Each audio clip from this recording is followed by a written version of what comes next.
voyage à Grenoble au rythme de l'association Tempo. À Grenoble, depuis les années 90, existe l'association Tempo, une association où la convivialité, le bien-être, les relations avec les autres sont au cœur des activités. Iris Arnulf est psychologue clinicienne, coordinatrice à Tempo. Avec elle, nous allons découvrir ce qui anime la structure et ce qui rend sa rencontre unique. Bonjour, je suis ravie d'être là et merci pour l'invitation. Merci à toi, Iris. Merci. Je suis Iris Arnulf, je suis psychologue et coordinatrice de l'association Tempo à Grenoble. Et l'association qui existe depuis les années 90, tu y es depuis combien de temps? Alors oui, Tempo a ouvert ses portes en 94. Moi, j'ai poussé la porte de Tempo en 1999, tout d'abord en tant que bénévole. Et puis, assez rapidement, stagiaire, psychologue. Et j'ai poursuivi mes études et puis je suis salariée depuis 2013. Voilà. Et aujourd'hui, tu t'occupes de quoi en particulier à l'association?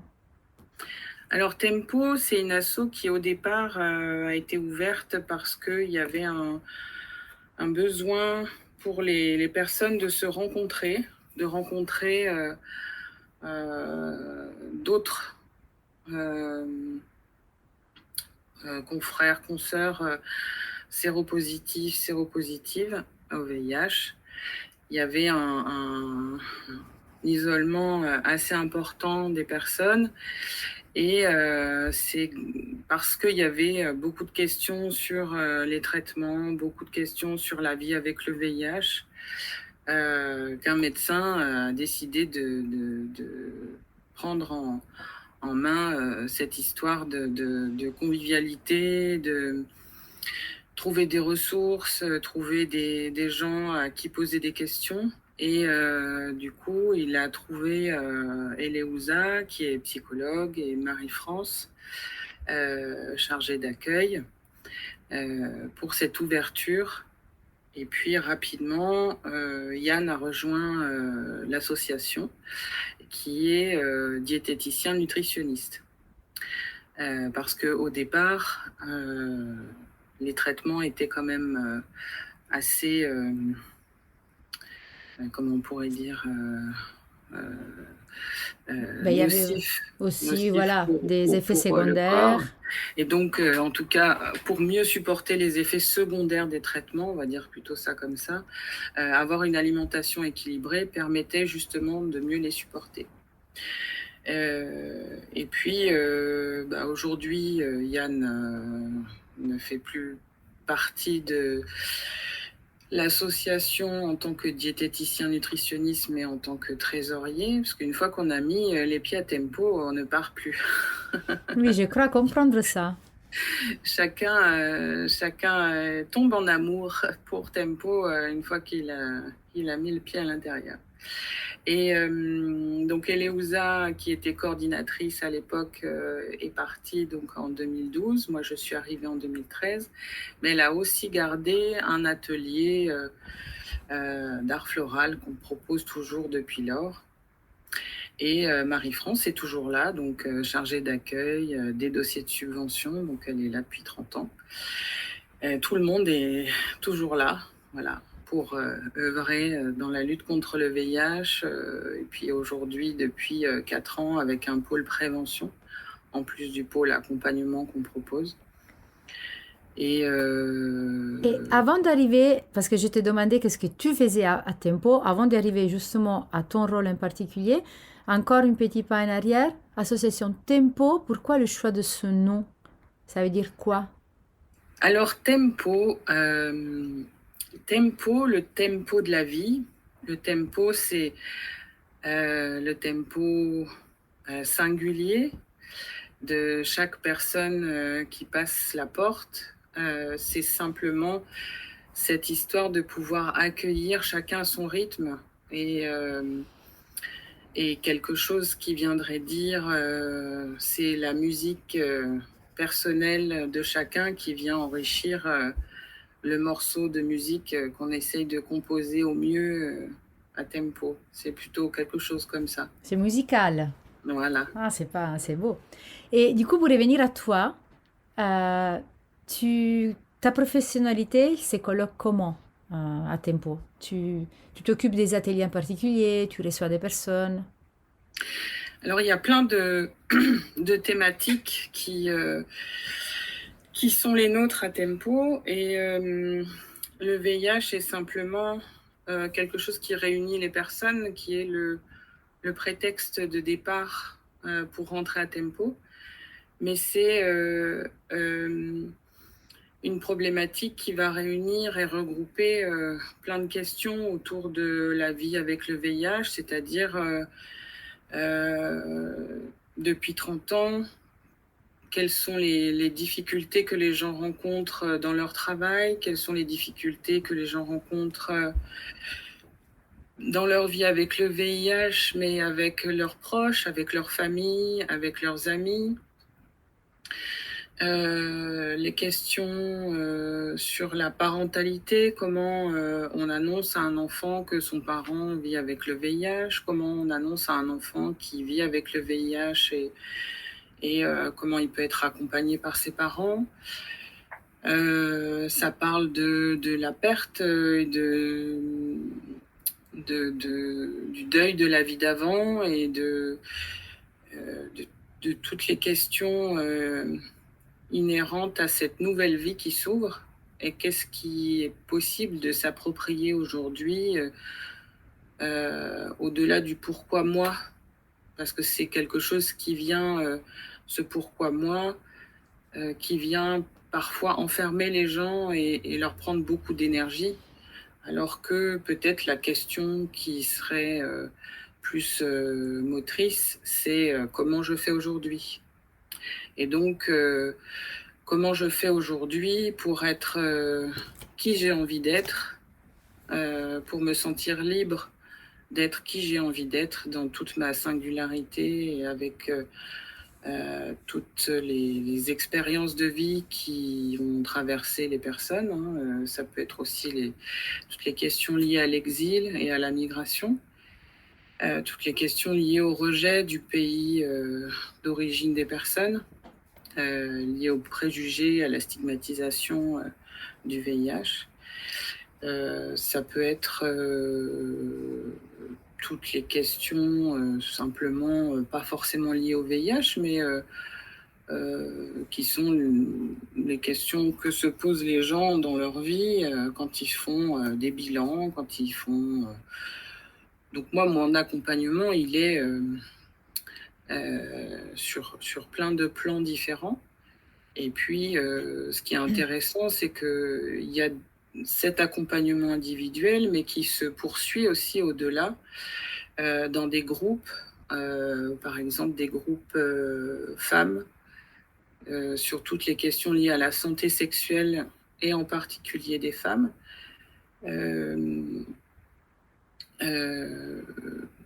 Pour se réapproprier son corps, pour se sentir libre d'être une femme comme on a envie de l'être, sans se sentir jugée. Mais c'est vrai que ça peut être aussi des questions qui peuvent être posées par les hommes. Hein. C'est pas, enfin, les deux ne se contredisent pas. C'est simplement on utilise un outil aujourd'hui qui est celui de l'association Icambéré qui s'appelle Réponse pour elle et qui est un outil vraiment formidable. Et je suis ravie parce que bientôt, je vais pouvoir utiliser l'outil Réponse pour lui. Et donc, nous allons faire des groupes pour les hommes. Et puis, mon idée, c'est aussi de pouvoir faire des groupes mixtes de temps en temps, sans enlever la particularité des groupes non mixtes, puisque ça laisse la place aussi à d'autres questions, quand c'est chacun dans son genre. Donc, c'est l'alliance tempo entre l'individuel et le collectif qui se complètent parce qu'ils ne s'apportent pas les mêmes choses. Oui. Qu'est-ce que je pourrais te dire d'autre? Alors, Iris, déjà, concrètement, les personnes, comment arrivent à tempo, c'est-à-dire ils sont adressés par leur médecin traitant, ils sont adressés par l'infectiologue, par bouche-oreille. Comment on connaît tempo? Parce que tu me parles aussi d'une différence, une richesse des personnes qui viennent chez vous. Il y a des migrants, il y a des personnes, j'imagine, qui habitent à Grenoble depuis toute leur vie. Comment ça se fait cette rencontre avec Tempo? Alors, il y a des gens qui vont chercher sur Internet et nous trouver via notre site Internet ou notre page Facebook. On n'est pas encore sur Insta, mais peut-être bientôt, je ne sais pas, on verra. Les personnes sont orientées aussi par l'hôpital, par leur infectiologue, oui, par les infirmières, par la secrétaire, par les professionnels de santé avec qui on travaille, qui sont aussi partenaires d'action. Des partenaires comme la PAS, la permanence d'accès aux soins de santé, par le centre départemental de santé, le CEGID, qui est en dehors de l'hôpital, avec qui on travaille de manière assez rapprochée, parce qu'on travaille beaucoup aussi avec l'assistante sociale, avec les médecins et puis les infirmiers, infirmières, par les autres associations chez qui on va faire du dépistage, ou alors là où je me déplace pour faire des groupes de parole femmes comme l'Amicale du Nid ou l'Appart. Qui d'autre tous les partenaires chez qui on se déplace effectivement, et ça peut être les CADA, ça peut être le Point d'eau, qui est un accueil pour les personnes qui n'ont pas de domicile et qui peuvent prendre une douche le matin, boire un café, faire une machine, voilà, qui est un accueil qui est effectué tous les matins sur Grenoble. Et puis après, il y a des personnes qui en parlent autour d'eux et qui, du coup, nous adressent des personnes. Et effectivement, le bouche à oreille fonctionne. Et parmi tous les ateliers, toutes les activités que vous faites, est-ce que tu peux nous décrire un peu plus dans les détails? Moi, ça m'avait touché l'atelier Floréal que vous faites, parce que hors antenne, tu m'en avais parlé, et j'ai trouvé une approche très intéressante, très particulière. Est-ce que tu veux nous en dire plus? Alors, l'art floral, c'est une méthode d'art-thérapie qui existe depuis 30 ans et qui est née au Québec, et qui part de cette envie de créer du beau, mais avec du vivant, donc les fleurs. Donc il y a une thématique qui est choisie au départ. Ça peut être la mémoire, ça peut être la respiration, ça peut être... Et cette thématique rentre forcément en connexion, en lien avec le vivant des fleurs, mais le vivant à l'intérieur de nous. Et donc, il y a un temps d'échange, un temps de discussion au départ sur cette thématique, sur ce que ça peut évoquer aux personnes. Et puis ensuite, la personne va créer sa propre composition en plantant les fleurs, les plantes dans de la mousse qui absorbe l'eau, et va accompagner cette composition florale jusqu'à la mort. Donc c'est très symbolique, et c'est quelque chose qui est très beau. Donc cette création de soi, de quelque chose de beau, c'est quelque chose qui va aussi apporter, revaloriser l'estime de soi, renarcissiser la personne parce qu'elle a créé cet objet magnifique. Et puis pour la petite histoire, donc chacun repart avec sa composition florale chez soi. Et puis, ou alors pour l'offrir à quelqu'un, ou pour l'offrir à Tempo, ça m'est arrivé d'avoir une belle composition quand je reviens dans mon bureau. Donc j'étais vraiment très très ravie de ce magnifique cadeau. Et puis sinon, les gens l'emportent chez eux. Et du coup, voilà, pour la petite histoire, il y a une dame un jour qui repart dans le tram pour rentrer chez elle avec sa composition dans les bras, et il y a une dame dans le tram qui l'arrête et qui lui dit « Oh là là, c'est magnifique, dans quel magasin vous avez acheté ça ?» Et la dame dit, en fait, c'est moi qui l'ai fait. Oh là là, et blablabla, et blablabla, et depuis elles sont copines. Donc voilà, il y a des choses qui se passent à Tempo. Il y a même des ateliers tresses, il y a des ateliers en dehors de ce qu'on peut proposer où les gens se saisissent de Tempo comme étant leur propre maison en fait. Et c'est ça qui est important pour nous, c'est que Tempo puisse être repéré comme un lieu ressource, un lieu dans lequel les gens ont confiance pour poser toutes les questions qui sont importantes pour eux, pour elles, et ne pas rester avec les questions justement qui éloignent du soin, les questions qui éloignent de l'autre, qui éloignent d'une vie psychique meilleure. Les questions, tu veux dire le questionnement, les faits Oui, que, voilà, on reste avec une question et pour ça on s'est auto-stigmatise même. c'est ça, ouais, voilà, Hmm. oui. Donc, Ne pas rester avec des choses en suspens par exemple, on a très concrètement, on a des personnes qui peuvent avoir des prescriptions du médecin sur, par exemple, une échographie. Le médecin va expliquer beaucoup de choses dans la consultation. Et parfois, c'est difficile de tout retenir et de poser, de dire aussi, je n'ai pas compris. Parfois, les personnes ne s'autorisent pas forcément à dire stop, j'ai pas compris. La consultation va vite.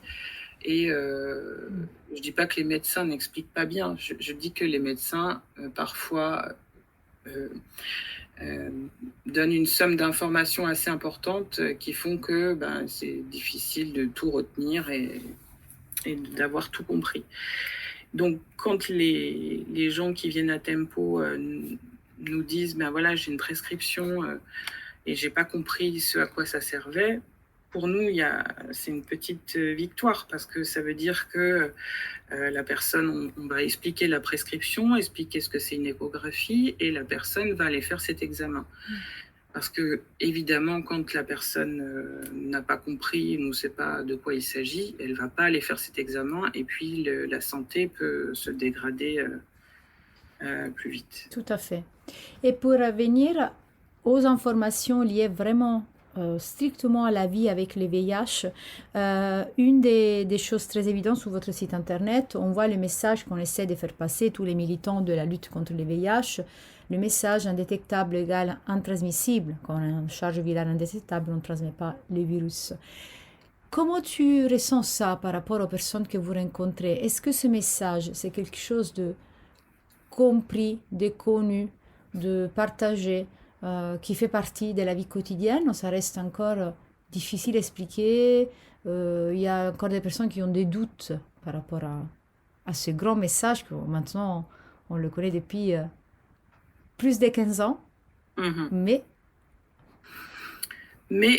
comment ça se fait qu'il y a encore des gens qui ne savent pas que quand on vit avec le VIH et qu'on a un traitement, ça s'appelle avoir une relation protégée. Mais je trouve que c'est bien que tu poses cette question parce que effectivement, on l'a laissé sur notre site et je me demandais, je me disais, mais pourquoi on le laisse sur notre site? Parce que justement pour cette raison-là, que cette espèce de logo I égale I ou U égale U, que ça puisse être vu quelque part pour que ce soit repéré dans l'espace public et pouvoir se dire, voilà, j'ai vu ça quelque part, je peux poser la question de ce que ça veut dire. Parce qu'effectivement, c'est un message qui n'est absolument pas compris.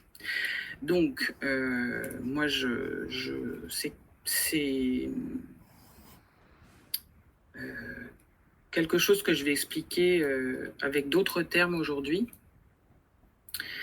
Quand les personnes poussent la porte de Tempo, pour 90% des personnes, c'est des personnes qui viennent d'apprendre qu'elles allaient cohabiter avec un virus, celui du VIH, et je l'explique en français, où je dis effectivement, vous allez Cohabiter avec un virus, ça veut dire que vous allez prendre un traitement qui va faire en sorte que la quantité de virus dans votre corps ne sera pas suffisante pour être transmise à un partenaire avec qui vous aurez des relations sexuelles. Ça veut dire que vous pouvez faire l'amour sans préservatif, c'est un rapport protégé. Donc, clairement, il y a depuis 2008 que ce message est diffusé. Il serait temps que, voilà, qu'on puisse l'expliquer de manière beaucoup plus simple, parce que qu'est-ce que c'est une charge virale, qu'est-ce que c'est indétectable? Déjà, ça n'a pas forcément de sens de ce que c'est la charge virale, que c'est la quantité de virus, que c'est indétectable, ça veut dire quoi? C'est un petit peu un non-sens parce qu'on arrive quand même à le détecter, donc pourquoi ce serait indétectable? Ça veut dire qu'il n'est plus là? Ben si, il est là toujours, partout dans le corps, toute la vie, jusqu'à ce qu'on trouve un traitement qui l'éradique complètement. Mais ce traitement permet de faire en sorte que ce virus soit en si petite quantité qu'il n'est pas possible de transmettre. Donc, comme disait Willy Rosenbaum, je préfère faire l'amour avec une personne qui vit avec le VIH et qui a son traitement plutôt qu'avec une personne qui ignore son statut. J'aurais zéro risque à faire l'amour avec cette personne. Voilà. Tout à fait. Et par exemple, ça, j'imagine que c'est un sujet très important de tes entretiens, quand c'est des entretiens avec des proches qui Oui. apprennent la séropositivité de son partenaire. J'imagine qu'il y a beaucoup de questionnements. Est-ce qu'il y a des choses qui t'ont marqué lors de ces entretiens? Ce qui est marquant, c'est que les représentations qu'avait la personne avant de vivre avec le VIH sont encore très présentes. Et donc, quand le partenaire n'est pas au courant, c'est vraiment très difficile pour les personnes qui vivent avec le VIH de l'annoncer à le ou la partenaire.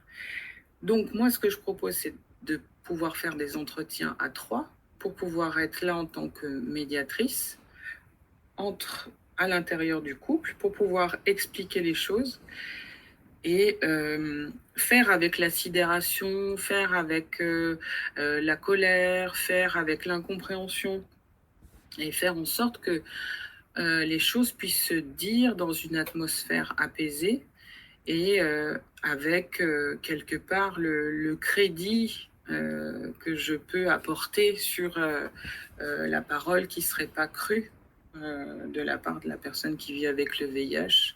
Ça peut arriver. Et donc, voilà,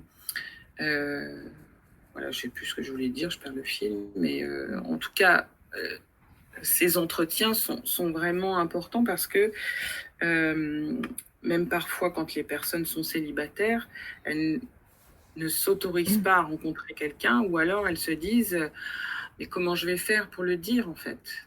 Et c'est une espèce d'urgence à pouvoir retrouver une vie comme avant. Mais je pense que cette vie, elle passe d'abord par la reprise du pouvoir sur soi. C'est-à-dire comment aujourd'hui on peut se sentir fier et être libre de qui on a envie d'être, et que ça ne doit pas être un luxe. D'abord reprendre le pouvoir sur soi et ensuite pouvoir s'autoriser à rencontrer. En fait, ça devient possible psychiquement de rencontrer quelqu'un quand on arrive à être fier, quand on arrive à s'affirmer, quand on arrive à se dire, en fait, la personne qui va me rejeter, je ferai pas avec cette personne. Je ferai pas ma vie, je ferai pas de relation quelle qu'elle soit parce que ça ne va rien m'apporter et que du mauvais. Ou alors, comment on construit une relation de confiance, une relation affective en pouvant s'expliquer les choses et en étant dans une ambiance apaisée. Et je peux être une des personnes pour pouvoir rendre cette relation apaisée. Et en plus de ce genre d'accompagnement psychique que vous proposez à Tempo, vous avez aussi beaucoup d'ateliers de nutrition, activité physique gratuite. Du coup, vous avez aussi, j'imagine, il y a un lien très fort entre la, le mental et le physique. Et c'est quelque chose que vous proposez un peu à tout le monde qui vient chez vous, des suivis des ateliers de nutrition ou des autres choses qui ne sont pas marquées sur les sites, peut-être, je ne sais pas. Alors, les ateliers de nutrition, nous, on est très, très gourmands à Tempo. Et vraiment. Donc, c'est un plaisir de pouvoir découvrir des recettes du monde entier. Donc, c'est la première chose. Ça permet de faire un peu baisser la pression, parce que quand il y a quelqu'un qui vient proposer une recette, il y a cette pression-là. Il faut qu'elle soit réussie comme c'est d'ordinaire. Bref, est-ce que ça va plaire aux gens? Et au-delà de ça, ce que ça vient dire un peu, c'est que cette recette, elle vient d'un pays, elle vient d'une identité, elle vient d'une personne en particulier. Et donc, apprécier la recette, c'est apprécier la personne, c'est quelque chose qui va être, qui va parler de l'identité de l'autre. Et c'est la force de cet atelier, qui est un atelier de médiation entre soi et l'autre et qui fait des ponts entre les cultures et qui font se rencontrer les gens avec gourmandise. Donc c'est vraiment très chaleureux et convivial. Et ça permet des liens qu'on ne soupçonnerait pas. Enfin, voilà. L'activité physique adaptée qu'on propose avec Lila, c'est vraiment se réapproprier son corps à travers un exercice, à travers une méditation, à travers le toucher aussi avec les ateliers d'ostéopathie. Et on sait très bien que la question du corps, c'est une question parfois douloureuse. Le corps a été meurtri. Et pouvoir reprendre confiance dans un lien de soins et pouvoir être touché, ça se fait pas tout de suite parce que parfois il y a eu des traumatismes. Le corps a une mémoire assez importante qu'il faut pouvoir accompagner avec douceur. Et le fait de pouvoir être touché, c'est un immense pas pour certaines personnes pour reprendre la vie psychique où elle a pu s'arrêter un moment. Et du coup, parfois, ces deux routes parallèles, celle du corps et de l'esprit, quand elles se rejoignent enfin, c'est là où les personnes peuvent reprendre un cours de vie plutôt dynamique, en tout cas, et en bonne voie vers une reconstruction. Ouais. Et tout au début de cet entretien, tu utilisais des mots comme, tu as parlé de convivialité, tu as parlé de chacun son rythme. Sont des concepts qui dans la société d'aujourd'hui sont pas du tout ni vendables ni rentables. Comment vous faites à Tempo avec ça? Parce que nous on sait très bien l'importance que ces choses que vous faites et ces mots aussi que tu utilises sont importants pour le bien-être d'une personne, mais ils sont très difficiles aux associatifs brutalement d'avoir de l'argent pour faire ça, pour faire de la convivialité. Comment vous faites? Est-ce qu'il y a un escamotage, surtout en cette période où les associations souffrent de coupes budgétaires qui arrivent de tous côtés? Alors, on a des labos comme Vivelsker, Gilead, qui financent, et puis, bien sûr, SIDAction, qui sont justement aux endroits où la convivialité n'est pas financée.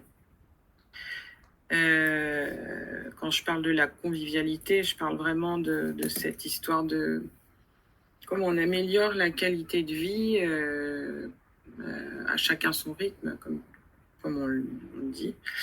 Et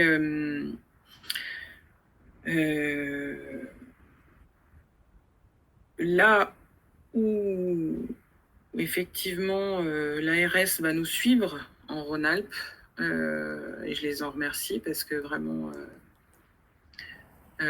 c'est une part importante et majoritaire pour Tempo, c'est que grâce à tous ces moments qui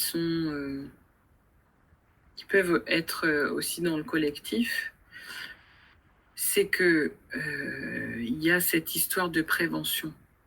Ça reste aussi au cœur de notre activité. C'est-à-dire que les groupes femmes, par exemple, qu'on va faire à Tempo ou en dehors, dans d'autres associations partenaires ou bientôt avec notre camion, avec le budget participatif de la ville, un camion qu'on va se partager avec d'autres assos, bref. C'est des temps qui permettent vraiment cette reprise du pouvoir, parce que les groupes femmes ne sont pas forcément des femmes concernées uniquement par le VIH. Il y a aussi des femmes qui viennent et qui sont concernées par d'autres, par une hépatite ou par les problématiques par le travail du sexe. Et donc, ces réunions et ces groupes permettent de parler de la PrEP, permettent de donner de l'information et permettent donc aux femmes d'avoir un pouvoir sur leur vie quand elles ont la bonne information pour pouvoir prendre soin de leur santé mentale, sexuelle et éviter de prendre des risques sans avoir la bonne info, quoi. Parce qu'effectivement, tout ce qui concerne les personnes en situation d'exil, 40% se contaminent sur le sol français. Donc, cette question de la prévention est éminemment importante pour faire en sorte que chacune puisse vivre sa vie, si possible, sans le virus. Tout à fait. On a parlé effectivement beaucoup plus de l'accompagnement, mais un des parties très importantes de votre travail, c'est la prévention, bien évidemment. Oui. Oui. Est-ce que vous avez des spécificités liées au territoire, à la région de Grenoble, qui pour toi sont différents par rapport au questionnement que nous pouvons avoir en Île-de-France ou qu'on peut avoir à Mayotte ou pas? Ou tu penses que c'est plutôt un travail qui nous rassemble un peu tous, nous les associatifs? Alors, ce que je trouve je sais pas en termes d'épidémio, c'est pas forcément là où j'ai envie d'axer mon propos. Ce que je trouve de particulièrement intéressant à Grenoble, c'est que avec toutes les assos que j'ai citées et même plein d'autres que j'ai oubliées, on travaille vraiment en bonne entente, en complémentarité. Je trouve vraiment qu'on s'entend bien et que quand y a une personne qui est adressée ou que nous-mêmes on adresse une personne, en fait on sait qu'elle va être bien prise en soin. Que ce soit avec les médecins avec qui on travaille, les assistantes sociales. En fait, il y a un réseau grenoblois d'associations et d'acteurs et d'actrices de la lutte contre le VIH et les hépatites qui est vraiment très très bien implanté, nous travaillons vraiment très bien ensemble. Donc pour moi, c'est ça la richesse de notre territoire, c'est de pouvoir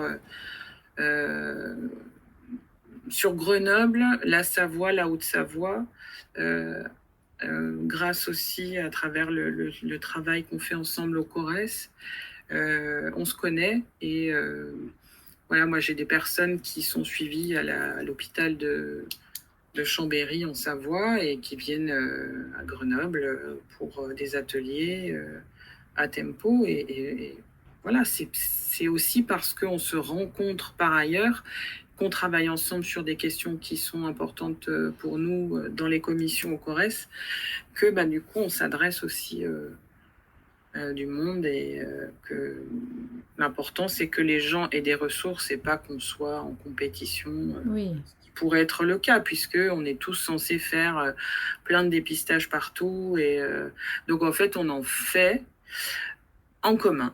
Voilà, on a des actions communes pour pouvoir mutualiser nos ressources, même si c'est pas si simple que ça. Mais voilà, on s'entend bien et je trouve que c'est notre richesse sur ce territoire. Oui. Alors, Tempo existe depuis 31 ans, bientôt 32 du coup. Tu nous as parlé de la genèse de l'association. Vous allez vers quoi, à ton avis? Ça va changer Tempo? Il y a quelque chose qui est dans l'air, quelque chose qui de nouveau?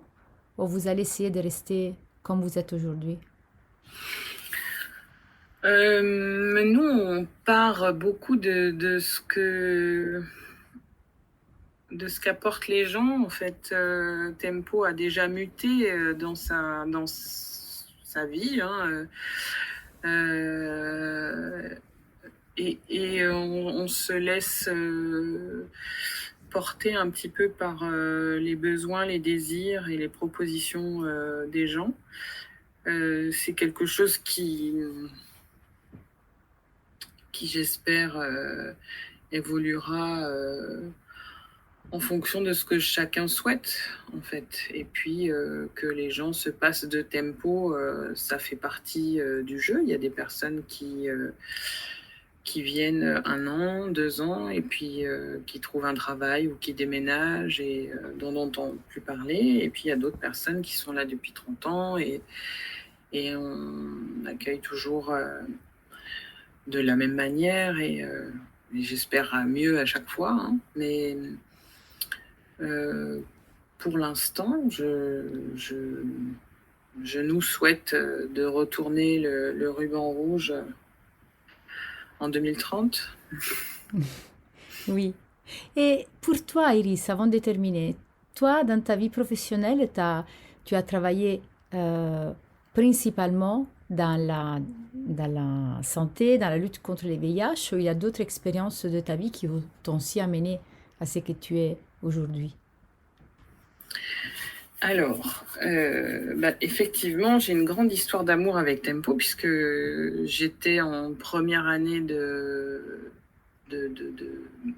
d'études de psychologie quand j'ai été bénévole à Tempo pour la première fois. Et puis, au cours de tout ce parcours, avant d'être salariée à Tempo, j'ai pu aller voir, parce que je suis très très curieuse, aller voir un petit peu partout là où ça m'intéressait, avec les ados en difficulté, des troubles du comportement alimentaire, avec au relais toxicomanie, avec les personnes qui avaient des addictions. Qu'est-ce que j'ai fait en EHPAD aussi, avec toutes les problématiques cognitives et liées aux démences dégénératives et séniles. Qu'est-ce que j'ai fait d'autre? J'en oublie. J'ai travaillé dans les écoles, en classe d'intégration scolaire, avec des gamins qui avaient plein d'énergie à déployer et qu'il fallait un petit peu aider à canaliser. Qu'est-ce que j'ai fait d'autre? En tout cas,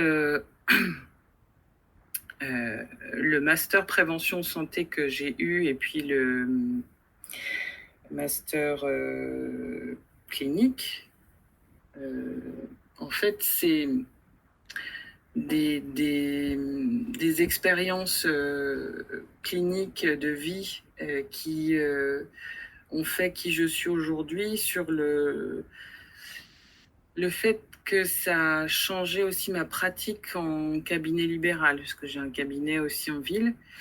Et pour moi, je pense que c'est ça la richesse d'avoir une offre avec plein de psys différents en cabinet, c'est qu'on peut trouver celui ou celle qui va nous convenir, parce que quand même on met un peu les gens à poil, hein, faut pas se leurrer, donc c'est quand même un peu compliqué